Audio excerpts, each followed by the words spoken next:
शुभ सकाळ मित्रांनो, तुम्हा सर्वांचे आपले यूट्यूब चॅनल ABK स्मार्ट स्टडीवरती स्वागत आहे। तर आज आपण पोलीस अधीक्षक कार्यालय जालना पोलीस शिपाई भरतीचा दिनांक 7 जुलै 2024 साली झालेला आपण पेपर पाहणार आहोत। तर या पेपरचा आज आपण इथे पहिला भाग पाहणार आहोत। तर या भाग 1 मध्ये आपण त्याचे मराठी व्याकरणशी संबंधित जे काही महत्त्वाचे प्रश्न आले होते तर ते संपूर्ण स्पष्टीकरणासहित पाहणार आहोत।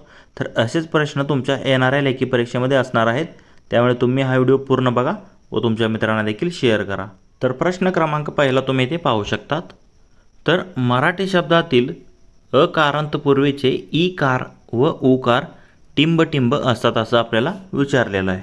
तर पर्यायात बघा, ऱ्हस्व, दीर्घ, अनुस्वारित की उकारांत असतात। तर याचं योग्य उत्तर आहे तर ते दीर्घ असतात। बघा, मराठी शब्द जे असतात तर त्यांच्यातील अकारांत पूर्वीचे ईकार व उकार हे दीर्घ असतात। तर याबद्दल थोडी आपण माहिती पाहू।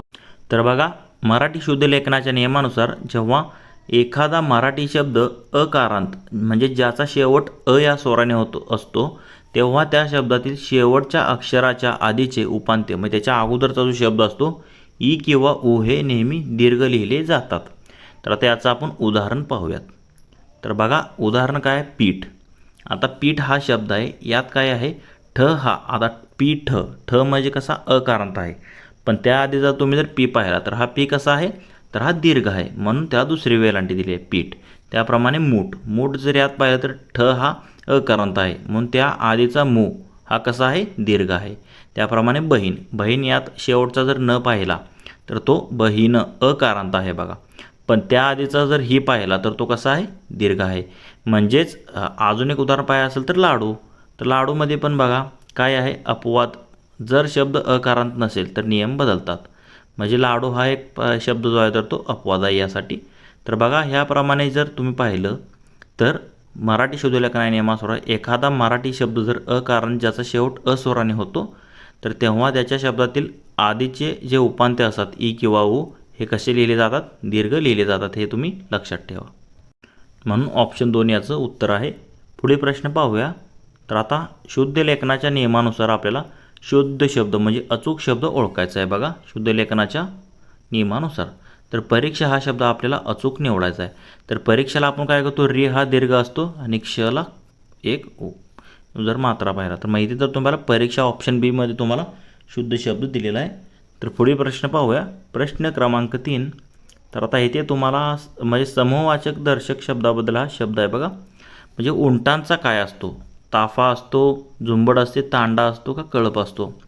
तर बघा, उंटांचा किंवा लमानांचा हा काय असतो, तांडा असतो। लमानी जे लोक असतात किंवा उंट जे असतात तर त्यांचा काय असतो, तांडा असतो। तर इथे पाहिलं तर तुम्ही हरणांचा कळप असतो। त्याप्रमाणे जर पाहिलं तर लोकांची झुंबड किंवा गर्दी असते। त्याप्रमाणे विमानांचा जहाजांचा ताफा किंवा काफिला असतो, हे देखील लक्षात ठेवा। तर उंटांचा काय असतो, तांडा असतो, हे लक्षात ठेवा। ऑप्शन सी या प्रश्नाचं उत्तर असेल। पुढील प्रश्न पाहूया। प्रश्न क्रमांक 4। वासरात लंगडी गाय शहाणी या म्हणीचा अर्थ काय।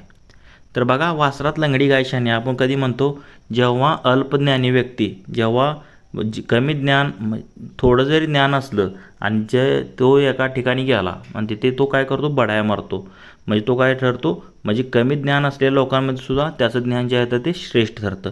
म्हणजे मूर्ख माणसात अल्प ज्ञान असणारा देखील काय असतो, श्रेष्ठ ठरतो। मूर्ख लोकांमध्ये थोडंसंही ज्ञान असणारा श्रेष्ठ ठरतो, त्याला आपण काय म्हणतो, वासरात लंगडी गाय शहाणी असं म्हण आपण वापरतो। पुढील प्रश्न पाहूया। प्रश्न क्रमांक 5। विरुद्धार्थी शब्दाबाबत खालीलपैकी चुकीची जोडी शोधा। तर आता विरुद्धार्थी शब्दांची चुकीची जोडी आपल्याला इथे शोधायची आहे। तर पहिली जोडी बघा काय दिलेली आहे, देव त्याच्या विरुद्धार्थी राक्षस किंवा दानव असतात, तर ती बरोबर जोडी आहे। सबल त्याच्या विरुद्धार्थी दुर्बल, हे देखील बरोबर आहे।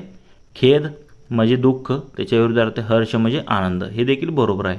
पण डी मध्ये तुम्ही जर पाहिलं वर त्याच्या घर दिले, घर सदन, हे काय दोन्ही समानार्थी शब्द आहेत। घरालाच आपण सदन म्हणतो। तर ऑप्शन डी जी समानार्थी जोडी आहे तीच ही चुकी जोडी असणार आहे। बाकीच्या 3 ज्या आहेत त्या विरुद्धार्थाच्या जोड्या आहेत। तसेच याची जर तुम्हाला PDF हवी असेल तर टेलिग्राम चॅनलची लिंक तुम्हाला या व्हिडिओच्या खाली भेटून जाईल, तिथे तुम्ही याची PDF मिळवू शकता। टेलिग्राम चॅनल जॉईन करा। पुढील प्रश्न पाहूया। प्रश्न क्रमांक 6। भारूड हा रचना प्रकार कोणी रूढ केला? तर बघा संत ज्ञानेश्वर, संत तुकाराम महाराज, संत एकनाथ महाराज व संत जनाबाई. तर यामध्ये तुम्ही जर पाहिलं तर भारुडे आणि गवळणी जर तुम्ही पाहिलं तर संत एकनाथ महाराजांनी जी आहे तर त्यांची रचना जी आहे तर ती रूढ केलेली आहे. कोणी? संत एकनाथ महाराज आहेत. ऑप्शन सी याचं योग्य उत्तर असणार आहे. संत ज्ञानेश्वरांनी ज्ञानेश्वरी लिहिलेली आहे. त्याप्रमाणे संत तुकाराम महाराजांचे अभंग प्रसिद्ध आहेत. तसेच संत जनाबाईचे देखील अभंग आहेत बघा. तर इथे जर तुम्ही पाहिलं संत एकनाथांची भारुडे हे प्रसिद्ध होते. म्हणजे ऑप्शन सी या प्रश्नाचं योग्य उत्तर असणार आहे. पुढील प्रश्न पाहूया. प्रश्न क्रमांक 7. तर बघा काय दिलेलं आहे. अधोरेखित शब्दाची कारक विभक्ती ओळखा. तर आता मधु मागे फिरला. तर आता याची विभक्ती ओळखायची आहे. तर आता फिरणारा कोण आहे? मधु. फिरलेला कोण आहे? मधु. म्हणजे इथे कर्ता तुम्हाला दिलेला आहे. कोण आहे? मधु हा कर्ता आहे. कर्त्याची विभक्ती काय असते? कर्ता हा नेहमी प्रथमांत असतो बघा. तर ऑप्शन ए मध्ये दिलेला आहे. तर कर्त्याची विभक्ती काय असते? प्रथमा असते. ऑप्शन ए या प्रश्नाचं योग्य उत्तर असणार आहे. पुढील प्रश्न, प्रश्न क्रमांक 8. काळाचे मुख्य प्रकार किती? तर आता एकूण जर काळाचे मुख्य प्रकार पाहिले तर एकूण किती? एकूण 3 मुख्य प्रकार असतात. तर कोणकोणते? तर भूतकाळ, भविष्यकाळ आणि वर्तमान काळ. आणि त्यांचे 4 उपप्रकार देखील पडतात. म्हणजे तिघांचे 4 4 4 असे एकूण 12, म्हणजे एकूण 12 उपप्रकार आणि मुख्य हे 3 काळाचे प्रकार असतात. ऑप्शन सी या प्रश्नाचं योग्य उत्तर असणार आहे. पुढील प्रश्न पाहूया. प्रश्न क्रमांक 9. अकरणरूपी वाक्य म्हणजे कोणत्या प्रकारचे वाक्य होय? अकरणरूपी वाक्यालाच आपण नकारार्थी वाक्य असे म्हणतो. तर अकरणरूपी वाक्य म्हणजे कोणत्या प्रकारचे वाक्य असते ते? तर ते नकारार्थी प्रकारचे वाक्य असते. स्वार्थी यामध्ये एक फक्त आपल्याला काळाचा बोध होतो क्रियापदावरून, ते स्वार्थी असतं. आज्ञार्थी ज्यामध्ये आज्ञा, याचना, क्षमा म्हणजे यामध्ये असे जे शब्द दर्शवतात क्रियापदावरून तर त्याला आपण आज्ञार्थी म्हणतो. तर होकारार्थी, नकारार्थी आणि होकारार्थी हे काय साधे वाक्य आहेत. तर याचं योग्य उत्तर काय? अकरणरूपी आणि करणरूपी बघा. नकारार्थी आणि होकारार्थी. पुढील प्रश्न पाहूयात. प्रश्न क्रमांक 10. तर हा खूप वेळेस म्हणजे हे वाक्य म्हणजे आलेलं आहे बघा. शरदाच्या चांदण्यात गुलमोहर मोहक दिसतो. या वाक्यातील अधोरेखित शब्द काय आहेत? तर आता अधोरेखित शब्द काय केलेले आहेत त्यांनी? शरदाच्या चांदण्यात असं केलेलं आहे बघा. तर आता इथे जर तुम्ही पाहिलं तर शरदाच्या चांदण्यात गुलमोहर मोहक दिसणारा कोण आहे? गुलमोहर. म्हणजे हा त्याचा कर्ता आहे. आणि दिसलेला काय आहे? गुलमोहरचा आहे. म्हणजे कसा दिसतोय? दिसतोय कसा? मोहक दिसतोय. म्हणजे दिसतो हे काय झालं? विधेय झालं यातलं. आणि गुलमोहर हे काय झालं? यातलं उद्देश झालं. तर बघा आपल्या शरदाच्या चांदण्यात, आता गुलमोहर कधी दिसतोय? शरदाच्या चांदण्यात दिसतोय, पण मोहक दिसतोय. तर इथे जर तुम्ही पाहिलं तर शरदाच्या चांदण्यात आणि मोहक हे काय आहे? तर क्रियापदाबद्दल विशेष माहिती सांगतात. म्हणजे विधेयाबद्दल जास्त ते माहिती सांगतात. म्हणून त्याला आपण काय म्हणतो? विधेय विस्तारक असे म्हणतो. म्हणजे शरदाच्या चांदण्यात हे दिलेल्या वाक्यातील काय आहे? विधेय विस्तारक आहेत. ऑप्शन डी या प्रश्नाचं योग्य उत्तर असणार आहे. पुढे प्रश्न पाहूया. प्रश्न क्रमांक 11. तर बघा वाक्यप्रचार दिलेला आहे तुम्हाला. वाटेला जाणे या वाक्य प्रकाराचा खालीलपैकी योग्य अर्थ कोणता? तर बघा वाटेला जाणे म्हणजे विनाकारण एखाद्याची छेडछाड आपण करतो, म्हणजे त्याच्या वाटेला जातो, म्हणजे काय करतो? त्याची आपण खोडी काढतो. तर ऑप्शन बी मध्ये दिलेलं आहे बघा. वाटेला एखाद्याच्या वाटेला जाणे म्हणजे काय? एखाद्याची खोडी करणे असं आपण म्हणतो. ऑप्शन बी या प्रश्नाचं योग्य उत्तर असणार आहे. पुढील प्रश्न पाहूया. प्रश्न क्रमांक 12. वाक्य पूर्ण करा.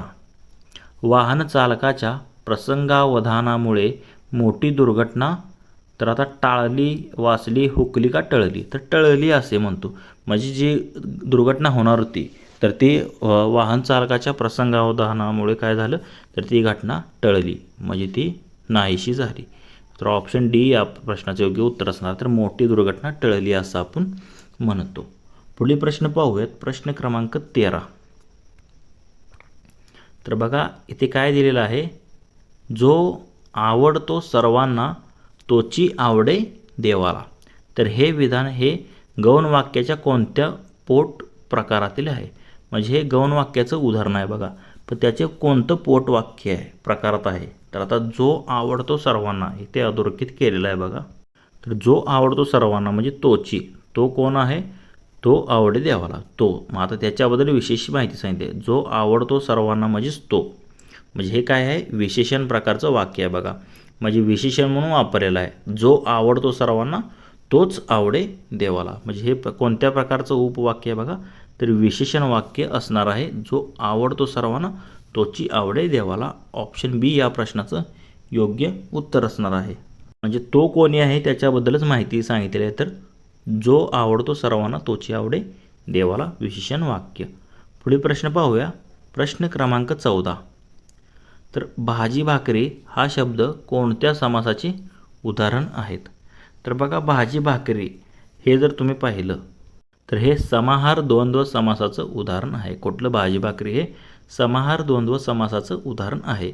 तर यामध्ये आपण काय म्हणतो, भाजी भाकरी व इतर काही तत्सम पदार्थ असं आपण म्हणतो. या समासाचा विग्रह करताना आपण कसं म्हणतो, भाजी भाकरी आणि इतर काही पदार्थ, किंवा केर कचरा व इतर काही पदार्थ, किंवा असे जे काही शब्द आहेत बघा, इतर शब्द त्यामध्ये आपण घेतो, तर त्याला आपण काय म्हणतो, समाहार द्वंद्व समास असे म्हणतो. वैकल्पिकमध्ये काय, पाप पुण्य, पाप किंवा पुण्य, एकतर पाप घडेल किंवा पुण्य घडेल. यामध्ये वैकल्पिक उभयान्वयी अव्ययांचा वापर केलेला असतो.